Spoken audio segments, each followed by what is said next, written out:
Welcome to Homemaking with Mima. My name is Wendy, and in today's video, we are going to be doing beef stock, and I'm going to bring you along with me. So here's a closer look of all my roast, my beef, my juices, some stock I had made ahead of time.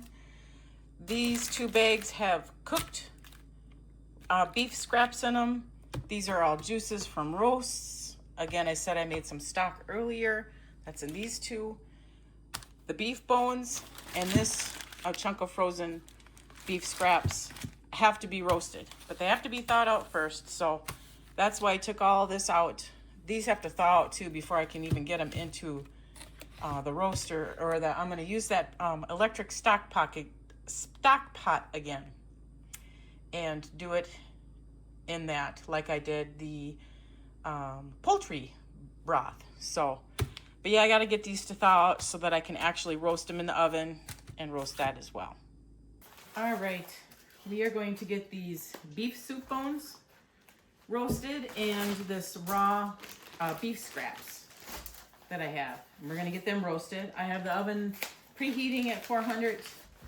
I'm not sure how long it's going to take, but we'll have them in there for a good bit of time so they can get some really good flavor.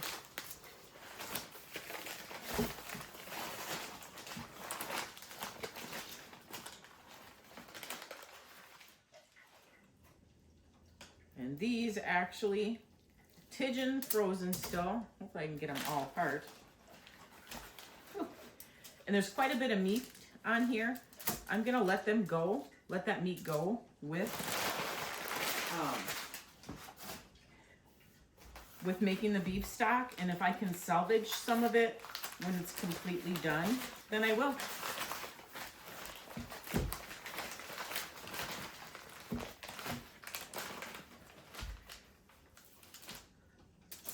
Good thing I took these out.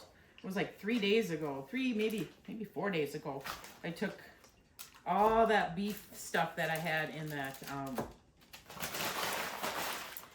that chest freezer and brought it all upstairs and put it in the refrigerator. I think I shared a clip of me getting all that pulled out and put in the refrigerator. These took up a lot of room, but I'm not going to dirty another pan. Because this is just going to go into stock, I am just going to graciously lay these scraps on the top. And everything, all the juices in that are going to come from this, because there's some fat in that on there, are going to go into the stock to help flavor it. All right, I've got that all on the tray. I'm going to get it into the oven and I'll check it in 20 minutes. We'll see how it looks. So in my kitchen, I cleaned out this area here. I'm going to get one of those white tables, the folded tables. They're a little bit more sturdier than the black table that I have. And I'm going to set it up here so that I could put that water bath canner that I use for making stock. I'm going to set it on here. Because when I did the chicken, it just took up so much room. You should have seen how I had to do dishes. Because I had it brewing for, I want to say 3 days. So I had to do dishes really weird, and I don't want to do that again. So I'm gonna go get that table and get it set up.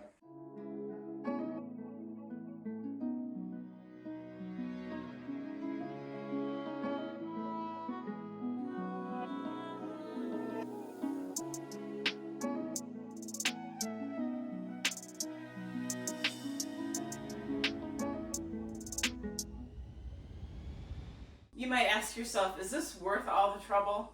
Because it is kind of a pain to get this up, but at least I have it, and I don't have to use my counter space. I'm limited in counter space in my small little kitchen. I don't want to use my kitchen table. So this is how it's going to be. And I know through some of my videos, some of you have probably seen I have a fire extinguisher. I have a good one for in the kitchen. Not that I've had a fire in my adulthood, but in my childhood, well, it was teens. When I was a teenager, we ended up having one of our stove. It was an electric stove, and it was older. It was from like the early 70s, and it caught fire. We had a fire extinguisher. However, it didn't have, it was an older one. We didn't even think it was gonna work. And it didn't have the hose part, it just had a spray nozzle.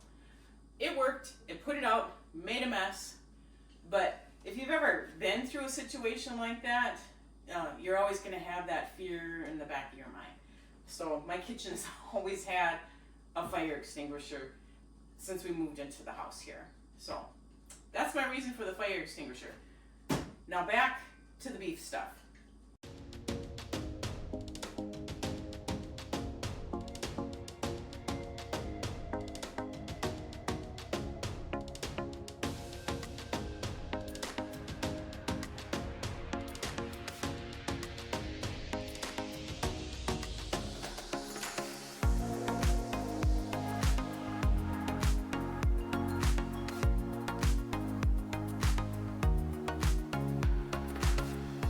Okay, so you see I got everything set up, and I don't know, this doesn't generate a lot of heat, but I still put a towel underneath this, and these cookie sheets come in handy because I can use it as a spoon rest as well. So I'm going to just start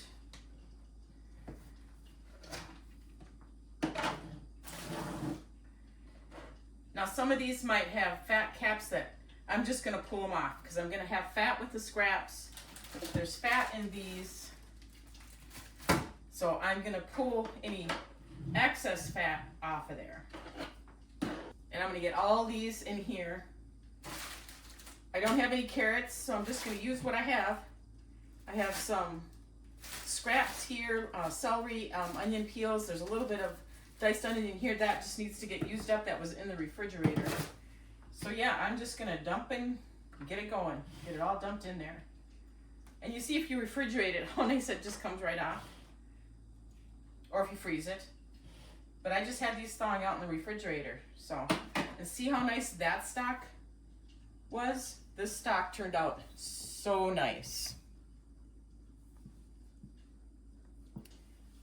This stock I brewed, I don't even know what the date is. I didn't put a date on it. This was quite a few months ago, and then I put it into the freezer, and this turned out just wonderful. Absolutely wonderful. So in it goes.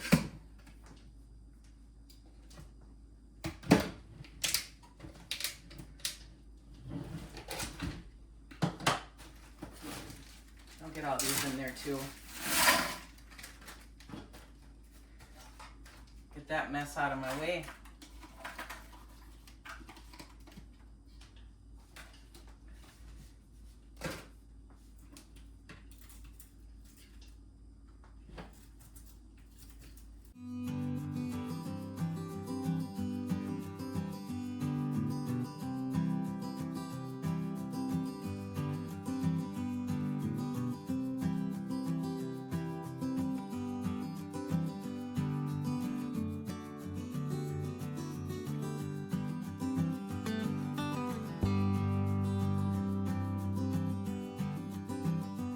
I'm going to turn this, because it's daytime, it's not like when I did the chicken, I did it when I went to bed.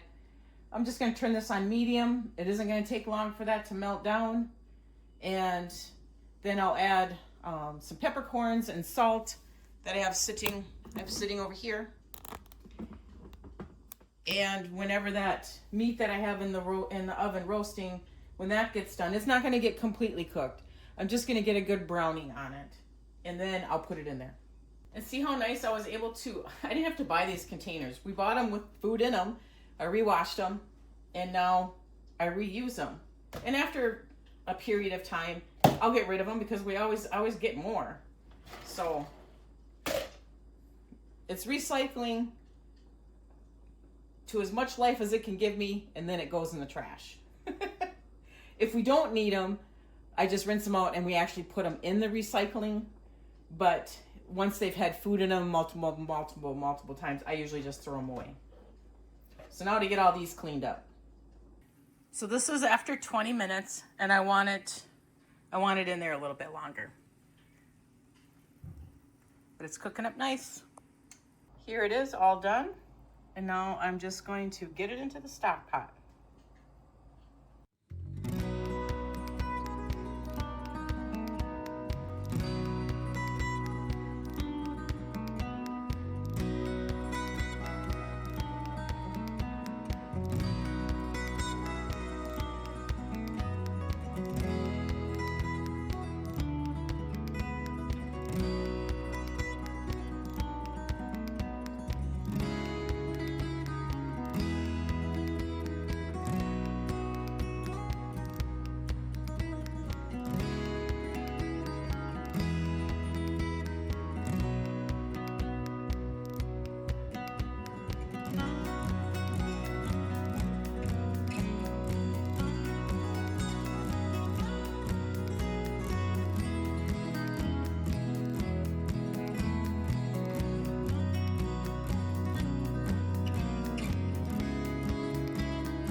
thought I'd bring you in. This has been brewing for about 3 hours, and I turned it down to low. So it's gonna set like that the rest of the day, through the night, through tomorrow. So here's what the beef broth is looking like. 2.5 days. It's time to get it canned up. So I brought you through the process of how I created my beef stock. It's different every time. This is what I have left over. I am in the process of canning it. That is going to be a separate video for you, so this doesn't drag out to be way too long. Otherwise it would. So I have 2 of these left. I had a stock pot about this size that I was able to get in my canner, and this is leftover that I'm going to have to can at a different day, which I have no problem doing. I was able to create a large pot of beef stock in this Ball electric water bath canner. I use it for stock. You don't have to. You can water bath in it. I use it strictly for stock. And I went over that with my chicken broth that I had made. I showed you a little bit closer. You can purchase it online. I believe you can get it on Amazon. We got ours at Fleet Farm in my state, so that's where I got mine. Anyhow, I'm going to wrap this up. I want to thank you so much for joining me today. If you like this kind of content, please give it a thumbs up. Subscribe to the channel. And I want you folks to make it a really great day.